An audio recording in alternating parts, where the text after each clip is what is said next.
The guy who's running Shopify logistics, he says, the challenges for small retailers in competing for sales are almost always logistics and fulfillment.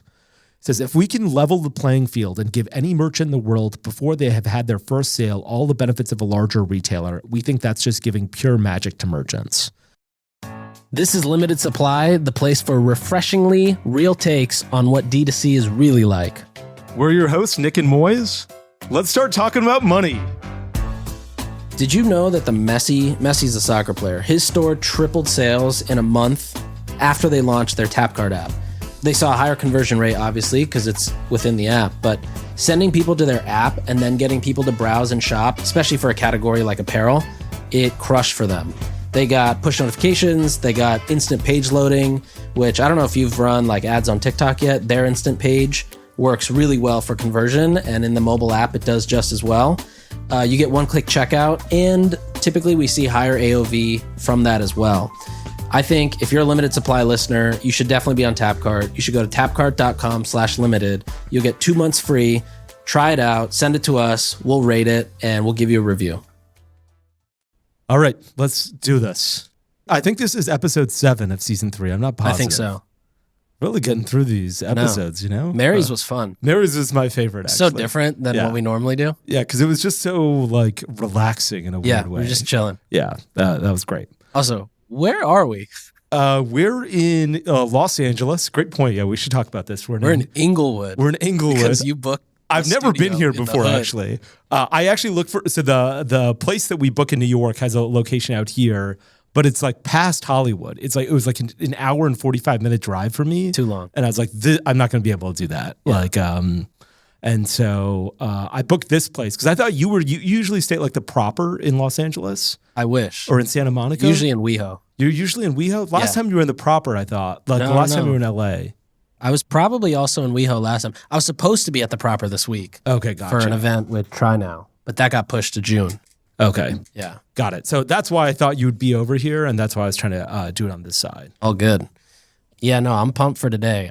I mean, I got 14 pages of notes. We're not going to get through all the things, but for sure, I've got like probably 3 or 4 episodes of just content bangers. Okay, awesome. Well, let's go through the agenda really quickly so people know what we're going to talk about, because we're talking about a bunch of stuff today. One is, I think we should do a segment called Grind My Gears, which I love it. I'm not sure if you are a Family Guy fan. Of course. But like, there was an episode where Peter goes on television and he does this You know what really grinds my gears? Yeah, exactly. And today we're going to talk about Facebook ad moderation, which really grinds my gears. The other thing I want to talk to you about is this FTC thing that just came out like less than an hour ago, which I think you'll find really interesting. We're going to talk about the Starbucks rewards program, Aritzia, which I think both of us are going to go to tonight right after this. Some Shopify stuff that came out a couple weeks ago. We haven't had a chance to talk about it yet. Part of it is earnings, and part of it is the new features that they dropped. So we're going to go through all of that. Awesome. Okay, let's start with what grinds our gears, which is Facebook ad moderation. Hold on, you got to say this like Peter Griffin. Well, how does he say it? You know what grinds my gears?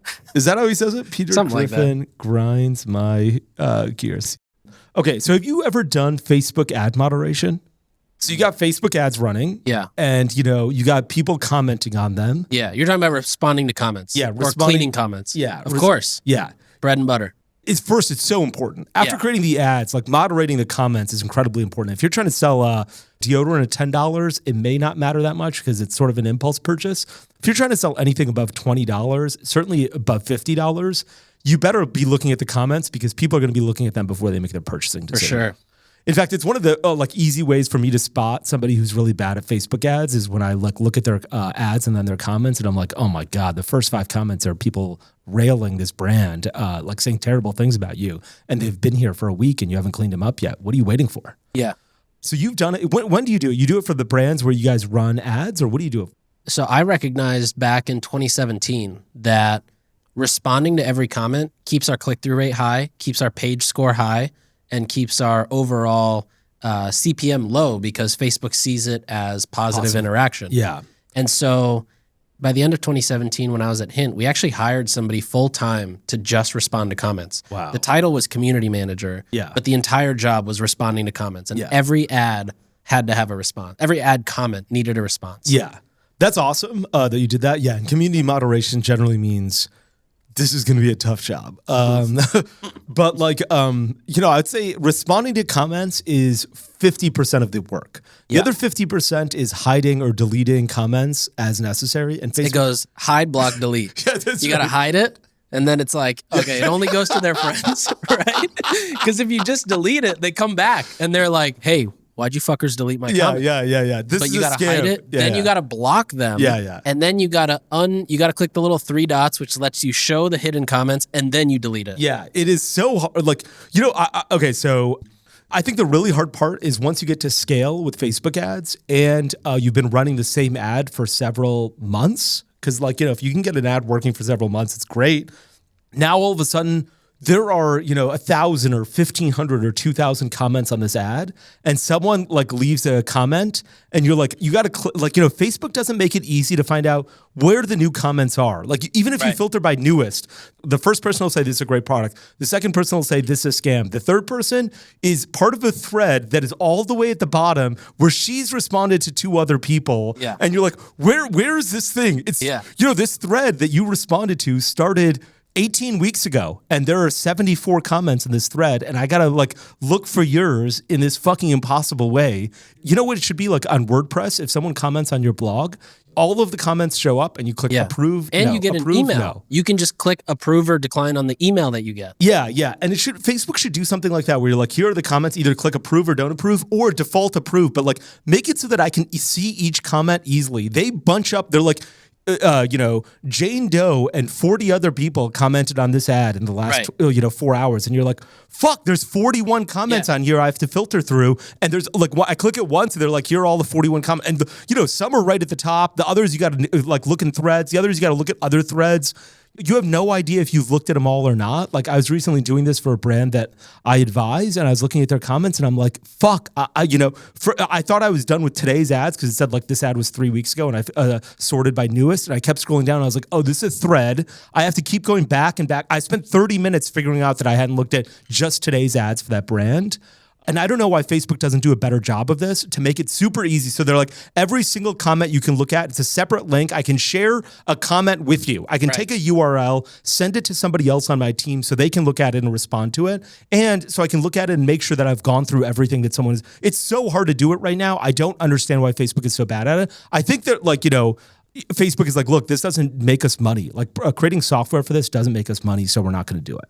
I mean, one thing I always know about Facebook is the stuff that they give to their API is generally not the, like this, for example. There's a ton of Facebook moderation platforms, but none of them will let you respond to a comment as a reply, for example. It always responds as a fresh comment that, might tag that person, but it's not truly replying. Yeah. And another example is just like this, not existing as a tool.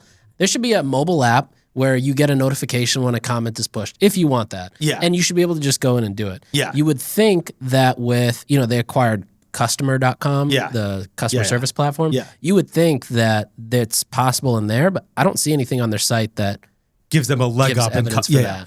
I tried to figure out a solution to this, and a lot of people were like, oh, go use Agora Pulse. Go check out Agora Pulse. Yeah. So I got this brand to buy Agora Pulse and look at it, and we were playing around with it, and it was just missing 30% of the comments that we were getting.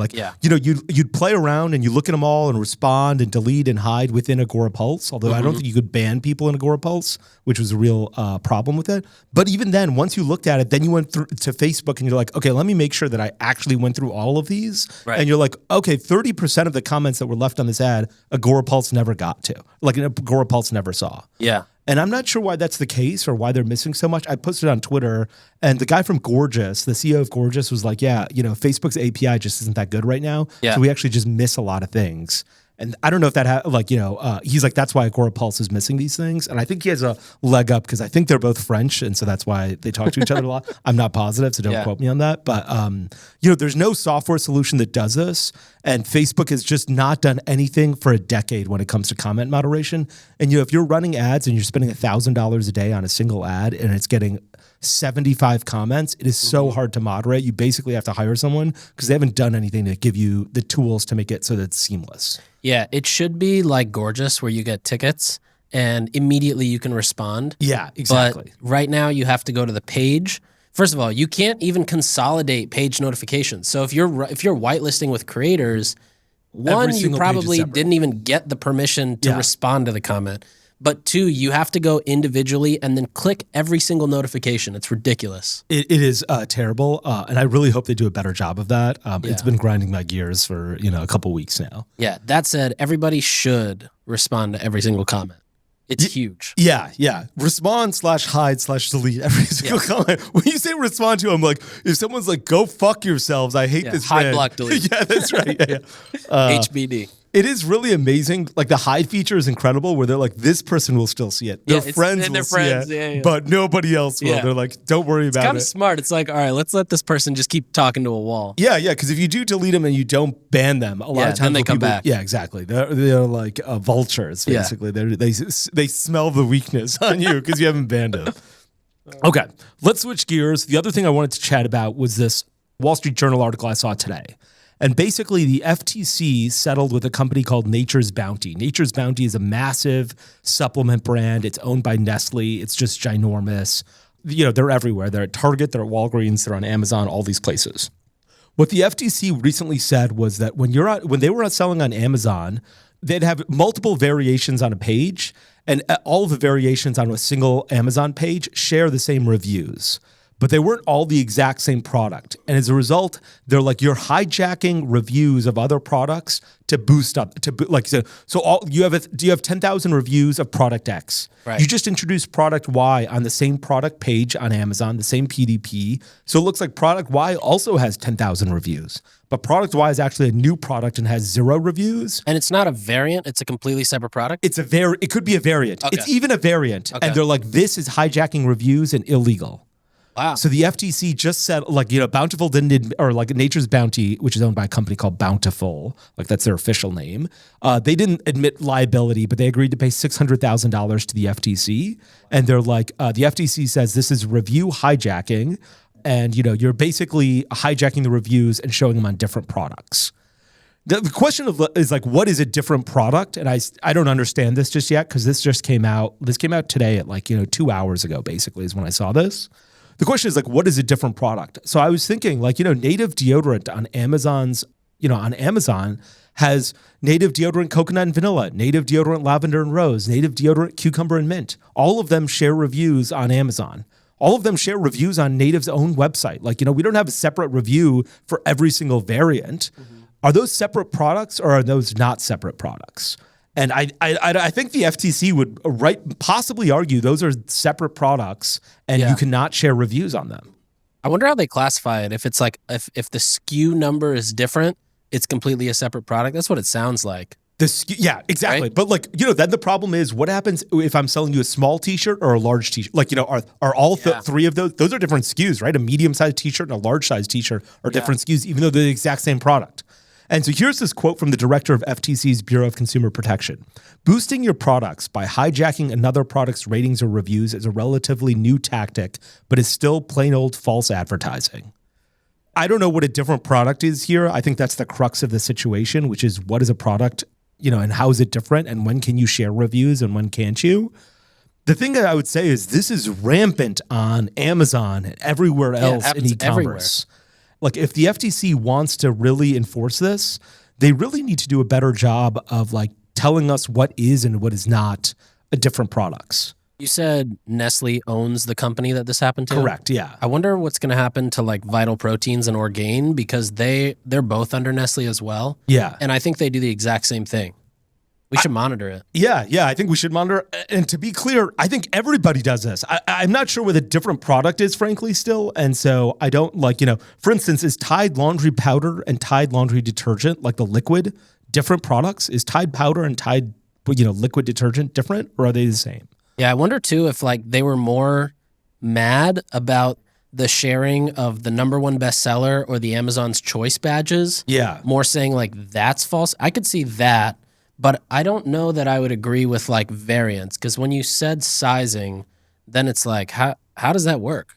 But it also kind of makes sense because what if you're wow, this medium fits really good. This medium t-shirt fits really well. Yeah. but this large is really long and all messed up, and the sleeves are ginormous too. Right. I wonder what Okendo is thinking about how they will build their platform differently, or what they have to do to fix that for merchants. I have no idea, and to be honest, I think this decision just came out today, so it's really unclear what should happen. And but I think that there needs to be a lot more clarity here, because I think every single e-commerce business is guilty of this in some form or another. Like Olipop, for instance, are all the flavors different products? Right. I think Hint does the same thing. Yeah, it seems reasonable that the flavors are like different products, right? Because like cherry vanilla might be great, and vintage cola, I like vintage, you might be like, oh, vintage cola is different. Are these not going to be able to share the same page any longer? Like, that seems silly. Yeah, even if you search Hint water, the review count's the exact same across all flavors. Yeah, and that's how Amazon does it. And really, I thought that look, if you want to stop this, you have to go after Amazon, not the brand that's like sort of saying, okay, this is how you make a product page. You put a bunch of variants on one single PDP, right? Like you put a bunch of flavors. Like if someone wants to buy raspberry water versus Essence mango water or mango grapefruit, that's going to be on the same PDP. Those variations have to be on the same PDP. Right. I'm not sure how this is going to shake out, but I thought it was really surprising. I feel like, this kind of stuff happens to a big company like Nestle. And so if you're if you're doing sub $100 million, I wouldn't get too worried. I'd follow what the FTC, guidance comes out as they release some guidance around this. But if you're doing $100 million, I don't think the FTC is gunning for you. I think they're just like, hey, look, guys, this is going to be a thing in the future. Yeah, it looks like for this specific instance, over the last 3 years, the FTC actually asked them to create separate variations, and they just didn't listen. Really? Oh, did it say that in the Wall Street Journal article, or you just saw it somewhere else? I found it on the FTC's site. And it says, in 2020, 2021, Bountiful asked Amazon to create numerous variation relationships for its supplement products with different formulations. So it does have different formulations. I wonder if that's why. But so does native deodorant, coconut and vanilla, and native deodorant, cucumber and mint. Yeah. Like there's small differences because there's scent. So does Olipop vintage cola and Olipop, cherry vanilla. And so that just seems is that it? Like just the small difference in under 1% difference in variation is going to get you flagged? All I know is this guy, whoever at the FTC spent their career bringing down this company for Amazon reviews, this guy needs friends. This guy's created, could have created an earthquake in the e-commerce community. It's unclear how this thing shakes out, but it could be pretty crazy. Okay, let's move on. I just wanted to flag that because it came out today and it affects so many brands, but who knows what happens. And look, that brand got fined $600,000, which for Nestle is probably a day's worth of Amazon. Maybe half a day. Yeah, exactly. Nestle probably has 20 private jets. I don't think that they're worried about $600,000, but it doesn't look good and it's not right. And clarity would really help. Okay, let's talk about the Starbucks rewards program.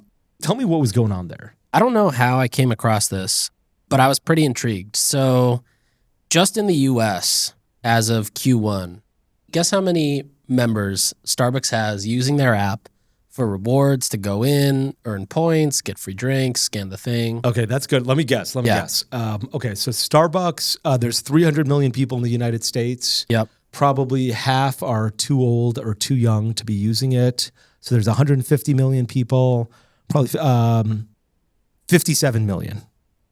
You're not that far off. Okay.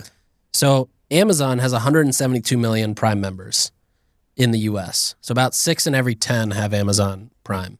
Starbucks has just under 31 million Starbucks Rewards members. Oh, I'm way off. And that's active members, meaning used within the last 3 months, which is insanely impressive. Well, 3 months is what they say? God, that's basically how Pinterest monitors users as well. They're like, has anyone accidentally opened up the Pinterest app? Has anybody clicked a scam saying their computer needs to be rebooted? Yeah, that's a Pinterest user. 31 million in the last 3 months. Yeah, call it 30.5 million. Okay. As of Q1. Starbucks has $3.3 billion loaded into the app of balance, which is insane because that's effectively a 0% interest loan that Starbucks has from its members. Yeah.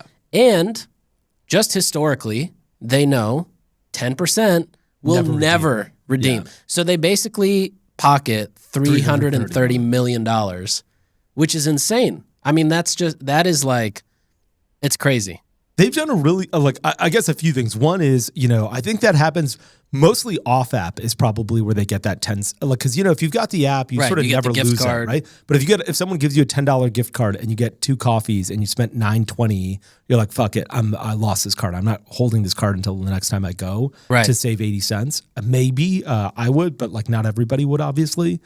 And so I think that's where they get some of it. But yeah, the genius of their business is if you want to use the app, you have to reload a gift card. You can't just buy something on the app and pay $3. They're like, reload this gift card for $20. Yeah, exactly. Increments are, I think mine is 25 maybe. Yeah. I reloaded in increments. They're getting that loan from you all the time. Totally. I wonder what they do with that money.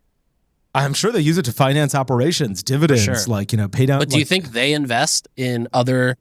do you securities? Think they put, Definitely. Yeah. If you're a business that's sitting on more than $10 million, like P&G is sitting on a boatload of cash. Yeah. They're not legally obligated, but they should, and they do take that money and invest it in things that they're like, this is a very safe instrument. They'll go buy U.S. securities and say, look, this U.S. security is going to, in 6 months, will pay us, 3% interest or 2.5% interest. And so let's go buy $2 billion of this because we have $2 billion in cash. Ideally, they're like, look, we're giving it out in dividends, but they're giving out billions. P&G's giving out billions of dollars of dividends a year. Between those time periods, they're sitting on a ton of cash. So they invest in a U.S. Treasury or something like a very safe security or a Chase bond that's overnight bond or something to that effect. Right. So they'll earn a little bit of interest, but you do it over $1 billion and it's kind of meaningful, Yeah, totally. What do you think drove Starbucks's revenue the most all year, if you had to guess? This year? Or it's certainly cold beverages. More than 50% of their sales now are cold beverages and not hot beverages. Yeah, I'm talking more like one moment that drove the largest sales. Pumpkin spice latte? Close. It was when they launched the red cup, the signature red Starbucks cup for the holidays. Okay. Drove the highest day of sales of all time. That is so silly. Isn't that crazy? Are you kidding me? It's just crazy. I mean, I feel like even with brands we work with, when they launch some variation of something, it crushes. That is so wait, you're saying the switch from the white cup to the red cup? Just for the holidays. Yeah, you know how they launch it? Yeah. It drove the highest day of sales of all time, ever. Oh my God. Yeah. If I were them, I'd be like, we need to be launching, we need 365 different colors.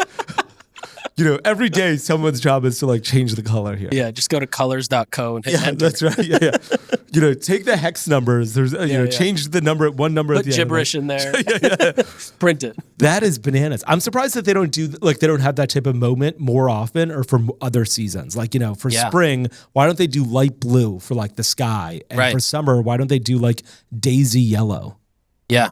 Because that'd be kind of fun. It would be fun. Even I don't know if you've seen this recently, but Sanzo does a lot of collabs with movies that come out of the Marvel Studios or Disney Studios. Really? I didn't know that. The Sanzo's the Asian drinks, right? Yeah. They'll put there's a, if there's a movie coming out, I don't know how politically incorrect this is, but if there's an Asian movie coming out or with Asian characters, they'll put Crazy Rich Asians. Too. Yeah. They'll put it on the can and then they'll launch it and it'll do really well.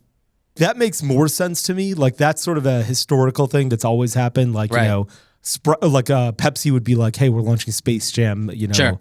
And Coca-Cola would always have the polar bears for Christmas. They would also have those seasonal moments. Yeah. But I cannot believe that. It's crazy that it drove the most sales though. Yeah, especially versus pumpkin spice latte, which you'd think is people have been waiting all year for it. It's a white girl staple. Yeah. And all of a sudden it goes from white to red and that's what does it? People are I really want a red cup in my hand. Yeah. I thought at least the flavor would do it, not the design, but I guess this is an aesthetic. Let's be real. Starbucks has no flavor. Yeah. That's crazy, especially, that is bananas. I saw something that said they sell more cold beverages than hot beverages, which is crazy. There was also this old story I heard where, I'm not sure if this is true or if I'm remembering it incorrectly, but the Starbucks CEO, Howard Schultz, was having this board meeting. Mm-hmm. And on the board was the CEO and founder of Costco. And so he's Howard Schultz is hey guys, guess what? Fantastic news. Coffee prices are down. Our prices are the same in stores. We're making more money. This is fantastic. And so at the end of the board meeting, the Costco CEO goes up to him and says, this is awesome. Coffee prices are down. We're making more money. This is good news. And he's when are Costco customers going to get the lower prices from Starbucks because, your costs are down. We want to pass along some savings to our customers. And Starbucks is like, we're not planning on passing along we're not reducing costs at all. We're not passing along our price savings. And the Costco CEO he's like, I completely understand. You want to maintain your margins. And Howard's like, yeah, that's right. We want to maintain margins. And the CEO of Costco is like, I have good news and bad news. Good news, your margins are really strong. Bad news, Costco is no longer carrying any Starbucks. Wow. And so Starbucks is like, okay, we changed our mind. Yeah. And there's another P&G story as well, which I'm not sure if I should tell or not, but P&G also had an issue where Costco was like, hey, we're going to use our leverage so that you give us better prices and better items inside Costco. Otherwise, we're going to kick other products out. And P&G was like, okay, we're going to do that. We agree to that. First, they were like, no. And then Costco was like, we're going to kick this out. And P&G's like, okay, we're going to do it. Damn. Like, they've got a lot of buying power. Costco is just always full. Yeah. I've never been into Costco and it's not full. And such a pleasant experience, too. It's the most fun thing to do. Yeah, you don't feel... I also heard that in Costco, they move the stuff around once in a while. Like, they move around so you products. have to go through all so the you aisles. have to shop aisles, yeah. It is so fun. I don't even know why it's so fun, because it's not like... Well, you get the samples the samples are fantastic. My mom will go and grab, the entire tray, and she's like, this is for my nephews. They're this is for my, cousins. They're on the other side of the store. Meanwhile, she's walking around with basically a bag of pretzels in little cups. I've always wanted to go into Costco with, a tray, like a cafeteria tray, and then go in with 3 people and everybody just puts stuff on the tray. And by the time you get out, you've got a whole lunch. meal. You've got lunch. There was there were a couple of brands that I know of that have sampled at Costco, and they're like, look, sampling at Costco is really worthwhile. The thing that you don't want to do is you don't want to just have their normal sample representatives provide the samples, because they're sort of asleep. Yeah, that's right. Yeah. Are you watching The Last of Us? Yeah. No. Okay, The Last of Us is this zombie show on HBO, which is fantastic. You should watch it. Yeah. But it's basically zombies. They're like, here you go. And asleep is even better word, I think. But they're like, hire your own representative. It costs a lot more money to get your own guy, but he's going to go over there and be like, you gotta try X Tribe water. It is fantastic. This is the water you need. Yeah, almost I think they call that the road shows, where you go in, Vitamix does that a lot, where you go in, you basically get a table area versus just the dinky little cart. Yeah. And you get to basically demonstrate the entire thing. Oh, really? Yeah. Oh, yeah. That's right. Okay, the blender, right? That's what you're talking about? Yeah. The interesting thing I think is true is that when you open up product, let's say you're doing a Vitamix, right? You're opening up or actually, let's do a different example. Let's say you're making pizza. Some people have this pizza naan bread that they sell, and they'll do this at the roadshow. Every time they open a bag, they have to pay Costco half of the value of the product. Really? And they can't bring their own product in. Yeah, they have to just buy it from Costco, open it, serve it, and then hope that the sales by the end of the day make up for it. I bet at Costco's amazing. I feel like they do, because otherwise people would get out of the sampling game in Costco, and everyone's like, I'm in the sampling game in Costco. Okay, so we know retention is the yin to the yang of acquisition. And we know about email, we know about SMS, we know about all these other channels. But one thing I think we don't talk about a lot is push notifications and mobile apps. And this is where Tapcart comes in. If you saw the Shopify Editions update that just came out, they talked a ton about their app, Shop, which is doing a ton for merchants. They're seeing higher AOVs, they're seeing higher conversion rates. And we've actually seen the same with our clients who use a Tapcart app. The beauty is you can't even tell it's built by Tapcart, but Tapcart essentially is the CMS. It's the Shopify of the mobile app. They build it in Tapcart, they get it live, and they can start sending traffic either through their email list. On their site, there's a little pop-up that says, open the app versus looking at it on the site. And it's been pretty amazing to see how special customers feel in their mobile app. They get push notifications, they get customized notifications based on when they last bought. So if you're buying, if I bought native deodorant and I'm, 40 days out, I'll get a push notification that says, hey, you're probably running out. Click here, get a discount or whatever. Click here to buy real quick. I think it's something that our limited supply listeners should check out. And they can actually get 2 months free at tapcart.com/limited. So check it out, build an app, send it to us. We'll review it, DM it to me or Moiz, and we'll see you on the other side. Okay, let's switch gears. So I appreciate that Starbucks context. That was crazy. 31 million people active in 3 months, $3.3 billion loaded on gift cards. Ugh, that's crazy. Yeah, there's one. Actually, I have one tangential story now, which is crazy. There's this budget crisis in the United States. Okay, where we basically need to, there's a limit that the Congress has set on how much debt the United States can have. And every couple of years, the Congress gets together and lifts it, but it's always kind of that's when they say, fight. "Oh, the government's shutting down." Exactly, and then they just move it. So right now, they're like, we're not sure how to deal with this because it looks like we're going to have another fight. And I'm not sure why this is possible, but they're like, one of the solutions is we can just mint more money and then deposit it in our own federal bank account, and that will that gets around the budget crisis. Just making more money, printing it because we own.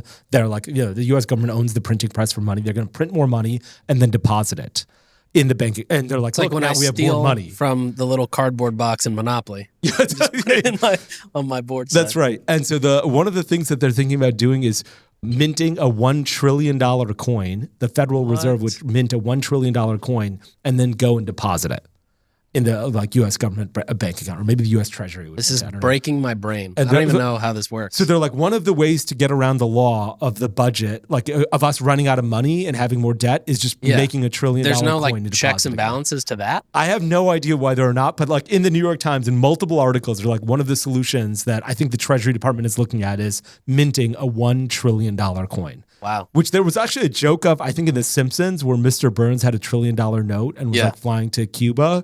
And Fidel Castro was like, let me take a look at it. And so he's like, okay, here it is. And Mr. Burns is like, can I have it back now? He's like, have what back? And that's how Fidel Castro made $1 trillion. Okay, let's move on. Aritzia, tell me about it, because you're the second person who's mentioned this to me, and I don't know what it is. All right. So a few months ago, around Black Friday, I was in Austin shopping around with my mom, and we walked into Aritzia. And as far as I had known, Aritzia was a very chic, trendy, fashionable white girl brand. Ooh. Then my mom bought some clothes. Let's go there right now. Yeah. Then she bought some clothes and she loved it. Then this past weekend, I was in SF and we also went to Aritzia again. And dude, the vibe inside Aritzia, I could live there. Really? There is it is just the most beautifully designed space. There's plants everywhere. They own the Super Puff, actually. Yeah. I didn't know that. So I'll get into it. Yeah. So they've got a ton of stores now, but let me give you some bullet points on Aritzia. So it was founded in Canada by a dude in 1984. It was founded by a guy who decided all right, there needs to be a brand for trendy white girls who are rich that want to go to the mall and need high quality basics. And that's how he came up with Aritzia. And so that was in 1984. And 1984? Yeah. Wow. It's that old. So in the early 2000s, they were operating about 15 stores in Canada. And then they raised a bunch of money. It's undisclosed, I think. They raised a bunch of money from Berkshire Partners, which also invested in Party City. That was the only brand I saw that was a meaningful connection. So they raised for 63% of the company. And that's really when they started to hit the gas. So in 2007, they opened their first U.S. stores, one in Santa Clara and one in Seattle. In 2011, they opened the flagship store for Aritzia in Soho, which is on Broadway. Beautiful store. That's the Super Puff one? It's actually right next to it. Okay. And then in 2012, they launched e-commerce. So they launched e-commerce in 2012. They've been growing about 19% year over year. Or sorry, the CAGR is 19%. Yeah. And basically this guy stepped down as CEO. He's still the largest shareholder, which is interesting. He has 19% of the equity, but he has 70% of the voting rights, which I thought was a great deal on his part. They do a ton of stuff to basically stay in the I would say the culture of fashion. I think with a lot of fashion brands, it's either it hits or it doesn't. It's very rare that a fashion brand's kind of in the middle. It either does really well and it has a lifespan to it, kind of like you could say an athlete does, and then it's just gone, or it just never hits and you'll always struggle trying to make it hit. Agreed, yeah. By the way, they consider themselves underneath luxury, underneath sub-luxury. They're right around this thing they call everyday luxury. So we worked with a client who, in a very similar space, I would say competitive to Aritzia, And so going to the store this weekend and just seeing, like, not only seeing the product assortment and the store, but also just how excited people are when they're in the store, it got me really curious about how big this thing is. Because I feel like just in the last 2-3 years, I've really heard about Aritzia taking off. So they got a ton of hype on TikTok for a pair of pants called the Melina pant, which I'll show it to you. You'll definitely recognize it. It's like the leather looking pants that pretty much every girl in New York and LA wears at this point. And that was their pant. It's made of vegan leather. And on TikTok, it pretty much caught fire and went viral. So today, their hashtag Aritzia has over 1 billion videos, which is insane. Wow.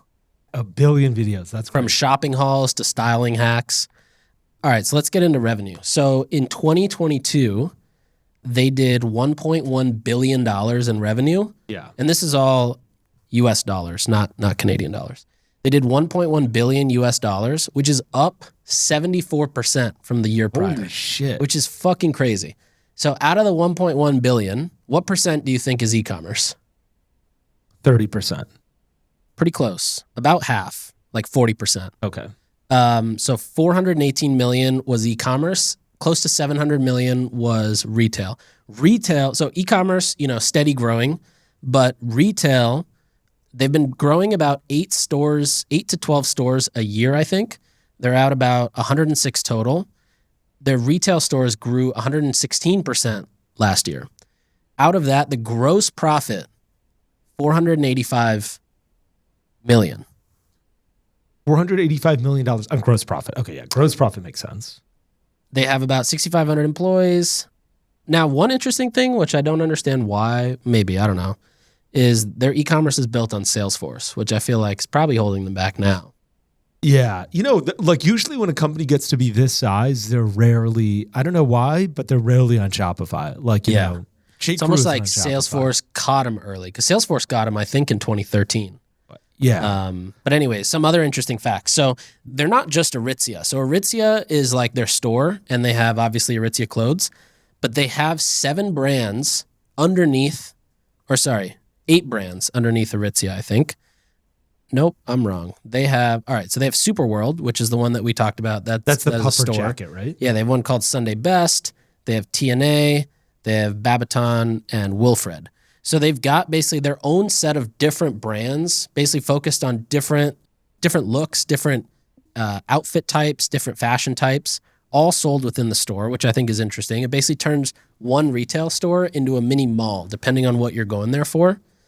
They also have they have in one store they showcase all of the brands, all their own brands, all their own. Yeah. That's what I mean. Yeah. Then they do this thing where they are really good at seeding product. They have one of the biggest, from what I know, they have one of the biggest budgets in this industry to send product out to celebrities, influencers, and content creators. And it doesn't mean, so like basically what they do is they go really high and really low. So they'll pay millions of dollars to get Emma Chamberlain to do a big campaign, or they'll figure out through some way or another how to get Ariana Grande or Kendall Jenner wearing their products and to get photographed. And there's like a whole world of like, all right, send them the product, get some paparazzi planted there, get them walking out of the thing, snap that, send that to the tabloids. That's like the game. Yeah. And then they go really low and they'll go find tons of creators on TikTok or Instagram who are just good at creating content and send them product on an ongoing basis, which is insane. Yeah, so they don't really do much in the middle. No. They're just like, let's go get people who inspire others, and then let's get people to show others that, hey, this is like a brand for the everyday girly. Yeah. The other interesting thing that I noticed in their stores, so they offer like really high touch service in the store. So if you're walking around, they'll just basically come up to you and then stick around you the whole store. When you tell somebody your name, the rest of the store knows your name. And when you walk around, like if you go to the cashier, or if you go to the fitting room, they know exactly who you are and what items you had put on hold. They don't let you carry things around in the store. If they see you carrying something, they'll come grab that, put it away in the fitting room, and then you just keep giving them stuff to go try on, which basically increases the units per transaction. Sure. They also do something where like their dressing rooms don't have mirrors. So it requires you to come outside. Now, in the dressing room area, they have couches and little seats. So it's made for like basically boyfriends and guys to come sit so that their girlfriend comes out, looks at their, 20-foot tall mirror against the wall, and basically like it creates this like different interaction between you, your boyfriend, the store associates who just tell you everything looks good. And the other people who are actually trying stuff on, which are like, that looks great on you. Maybe I should try that too. 100%. And I even saw that happen. Somebody was like, oh, that's really cute. Can I get that in my size? Yeah. And, they went and got it. The last thing that I thought was really interesting was their return policy is different. So my mom bought 3 things and she said, what was the return policy? Their return policy is basically 10 days to bring your product back and you get store credit. That's the return policy. Terrible. But when I heard it in my head, I was like, that's kind of sus, but sure, sounds good to me. That's crazy. Okay, so I'd never heard of those pants that you had mentioned. But you've seen them. But I love them. So let me just love them. Okay, I was like pulling up the financial statements while you were chatting. Let me tell you what's a little bit crazy. In 2021, they did $857 million in revenue and had 101 stores, okay? So 100 stores, $857 million in revenue. In 2022, they only added 5 stores. They went from 101 to 106, and the revenue went from $857 to $1.5 billion.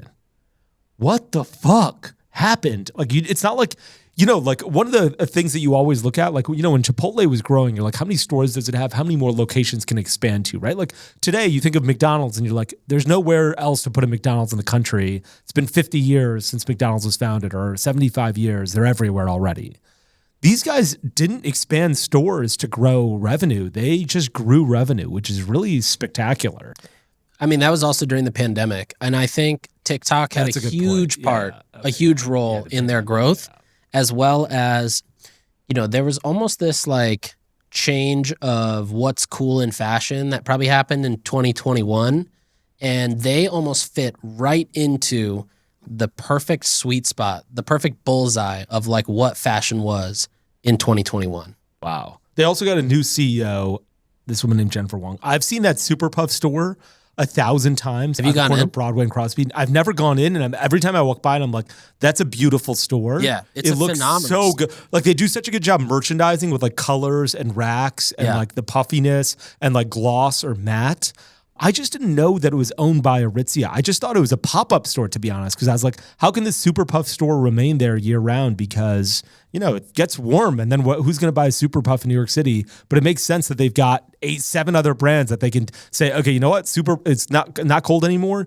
Make the Super Puff store smaller and add more vegan leather pants. Yeah. I wish it had a breakdown. There was a breakdown in their investor deck of how much revenue comes from Super Puff. Yeah. I'm a Super Puff customer, a very happy Super Puff customer. I think it's my favorite jacket. Yeah? Yeah. It's the one I was wearing at the Whaleys.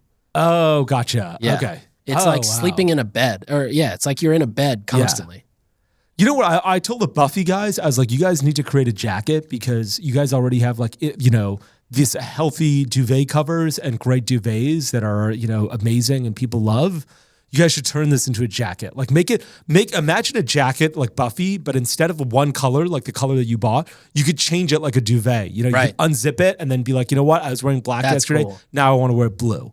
And it's like the same down comforter inside, but now you can change the color all the time. Yeah, that's a really cool idea. This is a great, how did you hear about these? I guess your mom? Well, I mean, Aritzia as a whole, I feel like everybody's talking about Aritzia or wearing it. But I personally have gone into the store over the last probably year and just been, I'm always amazed by like not just the products and not just the environment, but like, dude, people are so happy when they're in that store. They're just so excited to shop. That's awesome. And that to me was the interesting part. That's awesome. I rarely feel that way when I go in. Like every time I walk into a brick and mortar store, I'm like, I'm going to hate myself. Yeah. Like going into Best Buy, it's just like, it feels like you're walking into a prison. It's like bright lights just staring at you. Yeah, that's so true. There's another men's company that I really like called Suit Supply. Have you ever shopped at Suit Supply? Yeah. They have the same thing where they don't have mirrors. And in fact, like the mirrors that they have once you walk outside that dressing room are like in the darkest spot possible where you're like, I can't see shit here. What the fuck is going on? Yeah. And like everyone's very commission based. Did you get the sense that the employees at Aritzia are commission based or not? No. Okay. That's nice. And I feel like that's probably a part of the secret sauce. Apple does that too, where they don't do commission-based sales on the floor. And Steve Jobs would say like it means that people are buying because they want to be, you have to educate them and make it their decision to buy. Yeah, instead of shoving stuff down. Yeah. Why don't you upgrade to a 17-inch? Yeah, you don't need a 13-inch. Yeah. I'm so glad that Apple doesn't do that. But and I don't love that at Suit Supply, but it's great that Aritzia doesn't do that. Okay, let's switch gears. We don't have that much time left. Let's switch gears to two things. I want to talk about Shopify's new features. Give us the top 3 Shopify features that launched that Harley talked about during like the earnings call a few weeks ago now. Yeah, so there was probably a handful of ones that I thought were super relevant to us, and I think everybody listening. So the first one is one-page checkout, which is huge. So right now you have to basically put your thing in, you get to a cart, then you hit checkout, and then you put your shipping info in, you get to the next page, you put your, I think then you choose, either you put your payment info or then you choose which shipping. Checkout. Yeah, one-page checkout. So it's very complicated. I think it's like a 4-page thing. Now it'll be a 1-page checkout, which is huge. I am in the running to get in the beta. And that's awesome. I'll keep you updated when we get that, what the difference is. Yeah, I always thought the multi-page checkout was a I didn't they said, hey, we've tested this over billions of transactions, and we're sure this is correct. I always thought it was like WooCommerce had a one-page checkout, and when we switched from Woo to Shopify, our conversion rate went down, and I was like, I bet a lot of this is the checkout page. Yeah. And it was silly because like one of the things they asked for is first they asked for like your shipping address, then they're like, is this the same as your billing address? And you click, right. And then at the credit, when you're filling out your credit card information, they're like, put in your credit card number, what's the name on the card? I was like, you already asked me my name on the billing information. You don't need to add, basically, it's you spend so many resources trying to eliminate a single field on checkout where you're like, I don't need this, do I? Like, let's get rid of this field to improve conversion rates. I couldn't believe that they asked the same question twice. Yeah. So one-page checkout, I think, is going to be huge. Yep, that's massive.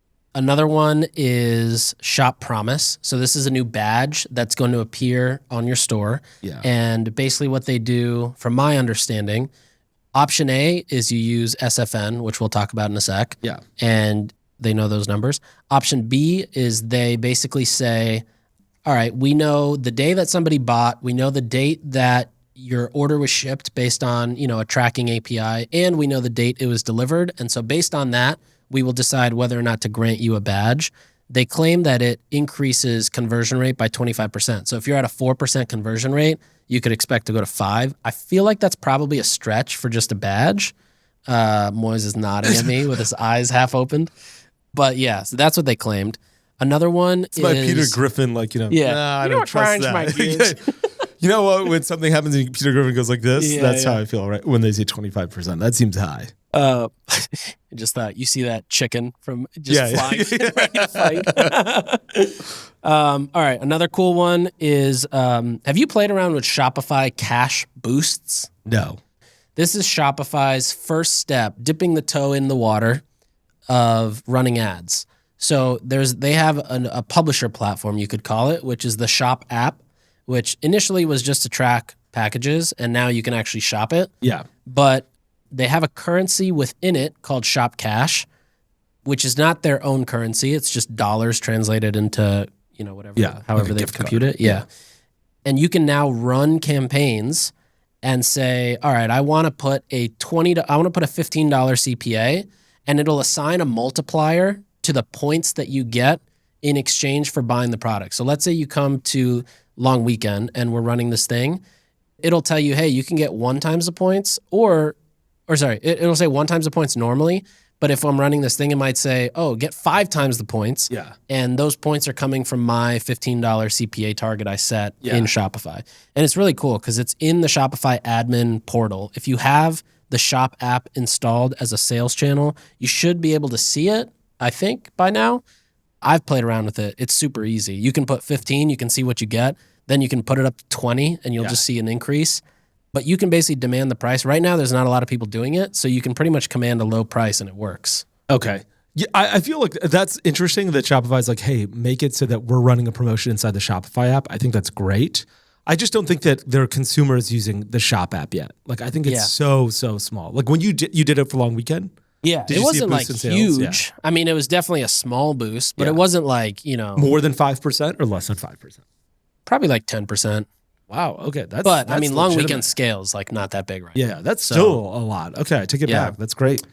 Another thing that I think is interesting, which is more foreshadowing, is they're creating their own single sign-on. So when you have a subscription, you don't have to go think, what the fuck was my email and password for this? You'll have single sign-on with the Shop app. So the same way you do Shop Pay for checkout, you can use that to now log in. The thing that sucks is it's only for Shopify properties, but this is basically what would have destroyed Fast. Yeah, that would. Oh, Fast didn't need to be destroyed. It did it on its own. It turned out, that the guy running Fast, it was the only thing that needed to be used to destroy Fast. Wait, so what if I'm like Retextion or Recharge? Yeah. Am I able to like log into my subscription through the Shopify checkout? Yeah. Oh, okay, so you can log into your own account that way. Gotcha. Okay, that's Now, awesome. the last two things are more just like mini wins, but everybody's going to appreciate it. One is bundling is becoming native. Yeah, that's so you great. can say, I want the Christmas bundle, and underneath it, there's sub products that exist. So it's not now, it's not just adding multiple variants to a permalink. You can actually have real bundles in Shopify. Yeah. The second one is using multiple discounts at the same time, or automatic discounts and using a code on top. Yeah. So a lot of times, you know how Nike runs like 30% off, and then you can add another coupon code. You can't do that right now in Shopify. Yeah. So I'm pretty pumped for that. I think generally there was a lot of really good updates. I'm most excited for the one-page checkout. I think that will be a huge game changer. They added some stuff around like AI writing, which I don't think maybe people, like a sub $5 million brand might use, but like you can't really use that much. Yeah. Yeah, AI is just hot, so they're like, hey, let's see if this little booster Probably like a stock little price API to just add in. Stripe is also trying to launch a one-click checkout sort of thing. I think it's called like Link or Links or something. It's out. Yeah, it's Italic out. uses it. I find it really useful. I think Stripe should be the backbone of this and not Shopify, basically, because I want to use the same thing to check out everywhere on Uber as I do on Instacart, as I do on, any Shopify brand, as I do on ClassPass. Right. And the person to power this should be Stripe, because they're the guys who are powering the transactions behind every one of those sites. Yeah. And I think it's a genius move on Stripe's part, because it sort of provides them a real moat. Like right now, you might be willing to switch from Shopify to Braintree or anybody else because you're like, this guy's offering me 0.01% cheaper rate. If Stripe is like, look, we're improving your conversion rate because we've removed all of the credit card fields on checkout, because guess what? Bloomingdale's, if you've ever shopped on Bloomingdale's or, ClassPass or Barry's or any other website basically on the internet, you're good to go and you can check out here without having to fill out all of that information. That's a huge game changer. And I think that's a great move on Stripe's part, and I'm excited about that. But I'm also super excited about one-page checkout. I saw Harley talk about that, and I was like, this is amazing. It's about time. Yeah. Yeah, they talked a little bit about Shopify Fulfillment Network as well, and how they're like throwing more resources into it. And I think of like Shopify Fulfillment Network the same way I think of the metaverse for Facebook, which is I'm like, maybe one day this will be a competitive edge and I don't understand it yet, but I think that day is so far from now. Shopify Fulfillment Network has been around for quite some time. I bet 50% of brands use Shop Pay, or maybe even more than 50% of brands use Shop Pay. I bet a lot of brands are using Shop Pay and a bunch of Shopify native features. Under 5% of Shopify brands are on Shopify Fulfillment Network. Maybe under 1%. Yeah. And so they're throwing a lot of resources against this. There was this Wall Street Journal article I read, and the guy who's running Shopify Logistics, he says, the challenges for small retailers in competing for sales are almost always logistics and fulfillment. It says, if we can level the playing field and give any merchant in the world before they have had their first sale all the benefits of a larger retailer, we think that's just giving pure magic to merchants. I agree that that's pure magic. If I've never made a sale and you've made my life really easy to make a sale, that's great. But the problem I'm always having is making sales once I've made some sales. Like, once I've figured out a 3PL and logistics, I'm not like, oh my God, this is always a hair on fire problem. But every morning I'm not like, hey, what's my 3PL doing? But every morning I'm like, how are my Facebook ads doing? Right. And so I think that like they're throwing a lot of resources against this, hoping that it's a moat, but I think it's a really tough moat. Do you follow the guy from Simple Modern? You know what Simple Modern is? Yeah, of course. On Twitter. I think he recently, it was him or somebody else. I think it was him. He posted this thing on Twitter where he's like, I toured an Amazon fulfillment facility. And did you see that thing? Yeah. And he's like, basically, there's robots moving around all the time. You barely, like as a fulfillment packer, you barely move. And the inventory, when a company just brings in inventory, it's distributed across the warehouse in a ton of different robots. It's not like all of the native deodorant is in one location. It's actually all over the place. The genius is that it's all over the place. So no one has to move and these robots don't have to go far to get to you. Right. That is a result of $100 billion in investment in infrastructure to create fulfillment as a competitive moat. That is a genuine moat. I'm not sure if Shopify Fulfillment Network is like, that's what we want to get to, or they're competing with the Ship Heroes and Shipmonks and Fulfillcos of the world. And if they're competing with the Shipmonks and Ship Heroes and Fulfillcos of the world, I'm not sure they've got a moat right now. And I don't know what that moat looks like. I mean, I thought the same thing. I feel like they probably, like the announcements around one-page checkout, and they even did something around pixeling, like making it easier to install pixels from the App Store, from the Shopify App Store. I feel like they could have done a little bit more around like, how do you create more demand for your brand or for your store as a merchant?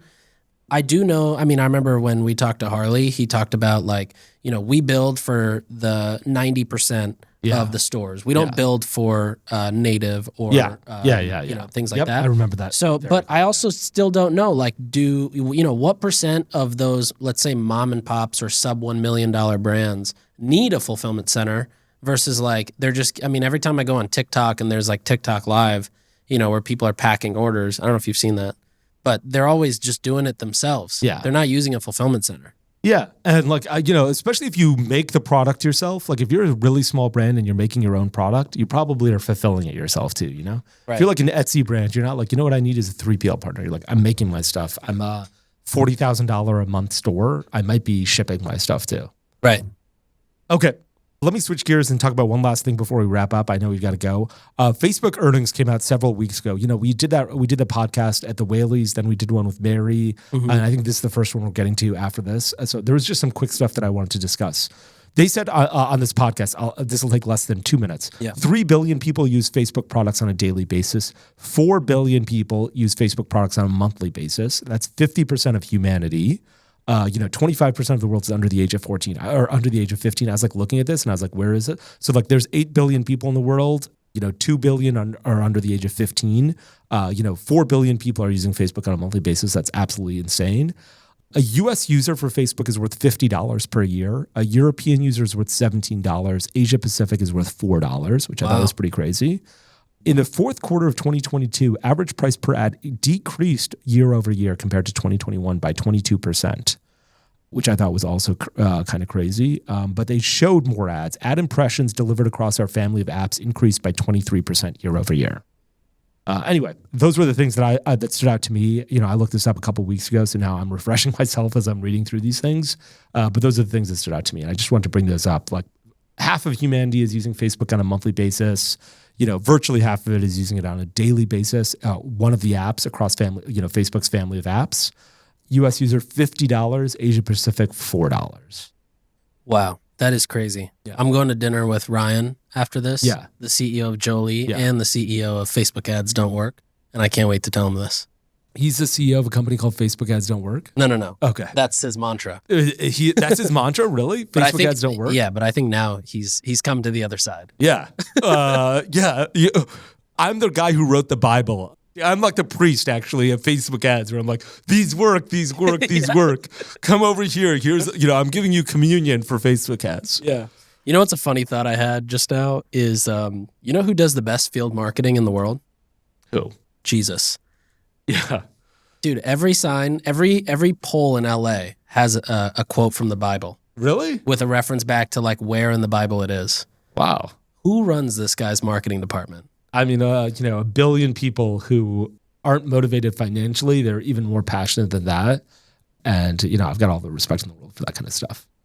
What do they want to sell? Let's make it. A long time ago, they were selling indulgences. Now they're selling being saved. And I'm not a religious person, but sometimes I'm like, you know what? I need something beyond Facebook ads to believe in. Okay, that's a wrap. You're in LA for Grow LA. Here for Grow. I'll take some notes. bring Yeah. some cool things to talk about. Yeah. Okay. Awesome. Excited about it. Okay. That's a wrap for episode 7. Yeah. Let's talk about Grow LA in episode 8. Perfect. See you next episode. Thanks for tuning in. We'll be back next time to cut through the noise in CPG, retail, and e-commerce. And if you enjoyed this episode, then why not share it with a friend? And be sure to subscribe wherever you listen so you don't miss the next one.